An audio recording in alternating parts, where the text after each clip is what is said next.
আবার এসে গেছি পদ্মের কালার নিয়ে। আসলে এটা আমি একটা পেন্ডেন্ট বানাবো।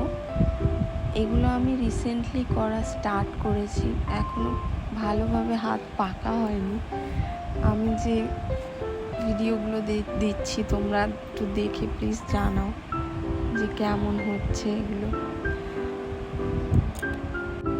দেখো আমি পুরোটা আগে হোয়াইট বেস করে নিয়েছি একটা, তার উপরে আমি পদ্মটাতে রোজ পিঙ্ক কালার দিচ্ছি।